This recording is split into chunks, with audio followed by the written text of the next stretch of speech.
Votre grand journal du soir sur Europe 1 avec Mathieu Béliard. Bonsoir Sonia Mabrouk. Bonsoir Mathieu, bonsoir à tous. Votre invité a un parcours de grand reporter. Memona Interman est aussi membre du Conseil supérieur de l'audiovisuel, le CSA, qui regarde de près comment les médias évoquent le mouvement des Gilets jaunes et plus largement la diversité des représentations sur les antennes. Bonsoir Memona Interman. Bonsoir Sonia Mabrouk. Avec un peu plus de recul aujourd'hui, et même si le mouvement des Gilets jaunes évidemment est loin d'être fini, comment vous appréhendez son traitement médiatique ? Alors nous avons reçu au CSA les dirigeants des principales chaînes d'information en continu. La première chose, bien évidemment, c'était pour leur dire que nous sommes solidaires de ce qui se passe concernant les journalistes de terrain, mais pas seulement, tous ceux qui sont sous menace.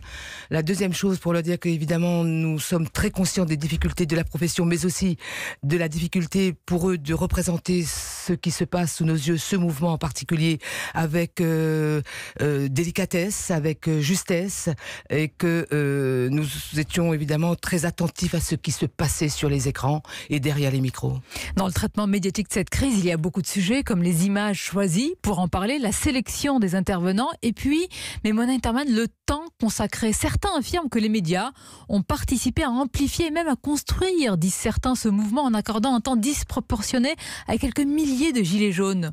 Ça vous travaille cette question ? Dans ce mouvement qui a commencé mi-novembre, tout le monde s'est fait un peu surprendre, et probablement ceux qui se sont engagés au départ sur Internet, et qu'ensuite traiter un mouvement inédit, un mouvement de cette nature, a dû être extrêmement compliqué dans les rédactions. J'ai été grand reporter, j'étais journaliste toute ma vie, jusqu'à il y a 6 ans, et je sais combien cela a dû provoquer de débats. Personne ne pouvait dire qu'il fallait mettre tant d'heures, tant d'émissions, tel type d'image. Je suis absolument certaine. Cela, je voudrais le dire à ceux qui nous écoutent, à ceux qui m'ont demandé si souvent de venir leur parler du métier de grand reporter, de leur parler de la liberté de la presse qui sont à travers la France. Je voudrais vraiment souligner ceci, c'est que les journalistes, ceux qui nous encadraient, en tout cas quand j'étais dans une rédaction, sont des gens de bonne foi. Pour la plupart, j'ai travaillé avec beaucoup de gens très différents, souvent de conceptions politiques assez différentes, mais que dans la plupart des cas, je crois pouvoir dire dans probablement 95% des cas, je suis tombée sur des gens absolument honnêtes. Ce qui ne veut pas dire objectif, ça n'existe pas. Mais bien sûr, et pourtant, Memona Interman, il y a une grande défiance. Il y a, je fais la différence, la violence à l'égard des journalistes et d'autres institutions qui est inacceptable. Et il y a une défiance vis-à-vis des médias et puis plus largement aussi des responsables politiques et tout ça. Vous avez connu ce genre de situation, justement, certains disent insurrectionnelle, en tous les cas, ce genre de climat dans d'autres pays, en tant que grand reporter. Est-ce que vous comparez la situation que l'on vit en France avec d'autres situations que vous avez connues ?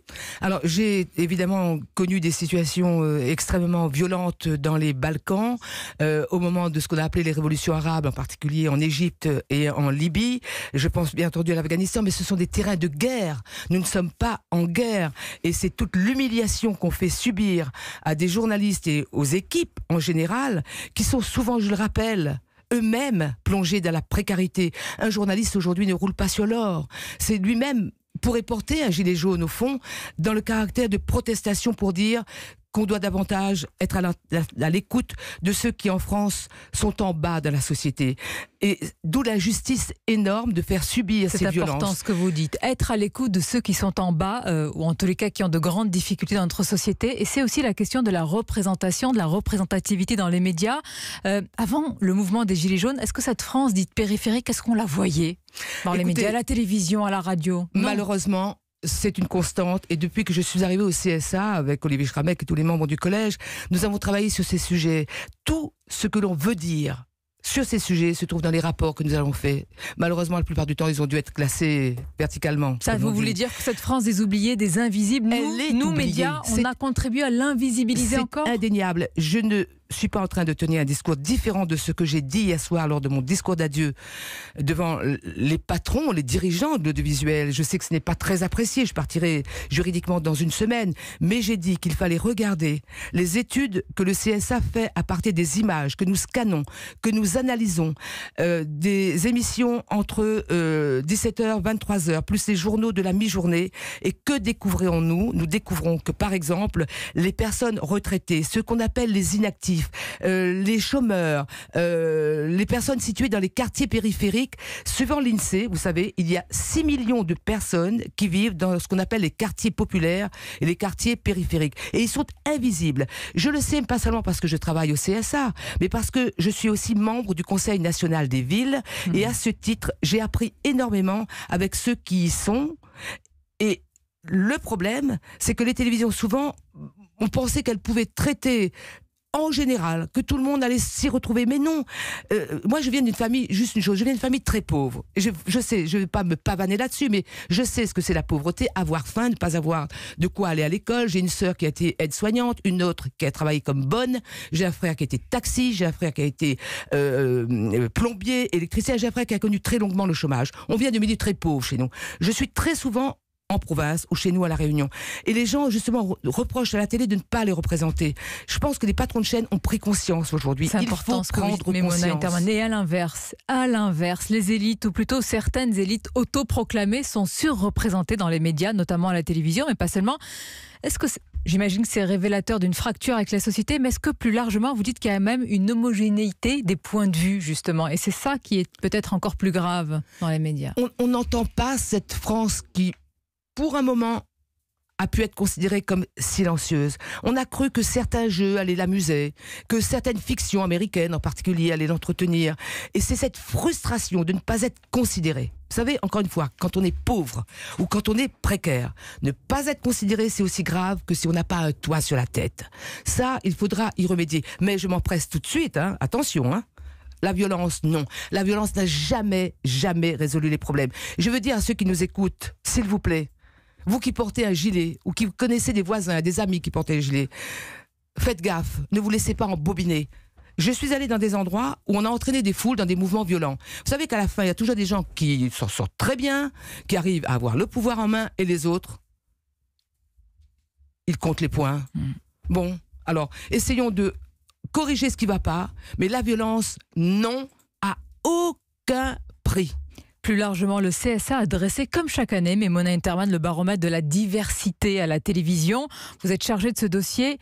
J'imagine que plus que la couleur ou les origines, il faut faire davantage attention à la vraie diversité. C'est la diversité sociale, c'est ce dont vous venez de parler d'ailleurs. C'est ça le plus important. Oui, au-delà de nos pigments. Des médias, une radio diverse, c'est la diversité sociale d'abord. Absolument. Au-delà de nos pigments ou des religions, ce qui compte, c'est de savoir socialement comment on se comporte. En même temps, il ne faut pas oublier que le peuple français est composé de racines diverses qui poussent sur un tronc commun, et donc fait en sorte que les enfants qui s'appellent Mohamed ou Maimona ou Sarah ou Aïcha, sont tous des prénoms de ma famille, qu'ils ont des prénoms dignes, qu'ils ont des prénoms qui ne font pas honte à notre pays, et qu'on arrête sur certaines télévisions laisser propager cela. Ça, c'est très grave, ça non. Mais pour l'ensemble, c'est la diversité sociale, parce que c'est là de toute façon où on va découvrir la pauvreté. Vous savez pourquoi les gens des quartiers ne...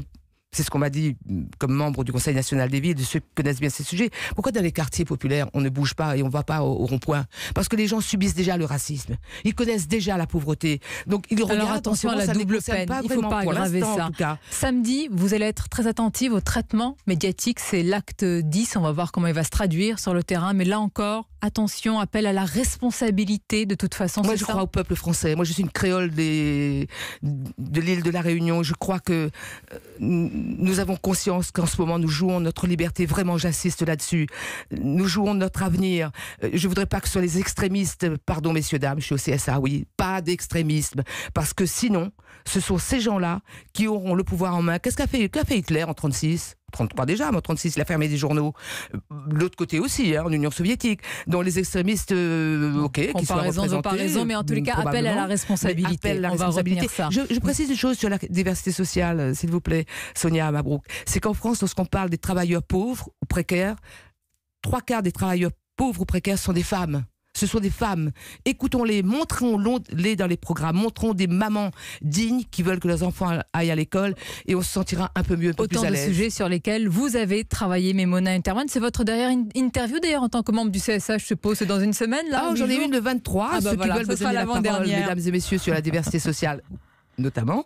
J'y réponds après. Sujet d'importance. Après, je Merci retrouve d'en ma avoir liberté. parlé sur Europe 1. Merci beaucoup. Et à bientôt alors. À bientôt. Liberté, toujours grand reporter dans l'âme. Je retrouverai ma carte de presse, 31 875. Merci J'aime Mimona bien, Interman. après je retrouverai ma liberté. Ouais, ouais. Ça s'est pas entendu que Tout vous est l'aviez dit, perdu. Hein, Non, j'ai sincèrement. pas trop perdu parce que C'est là où il ça a faut été très relancer sympa. Mathieu avec une Et question. Didier Schramberg ne m'a jamais fait la leçon et je lui en suis très reconnaissante. C'est quand même difficile de la mettre en sommeil. cette Toujours liberté, sans langue de bois, quand on est Mimona libre. Interman qu'on connaît depuis longtemps. Merci à vous. Merci beaucoup. Merci à vous deux. Merci Sonia, il est 19h19.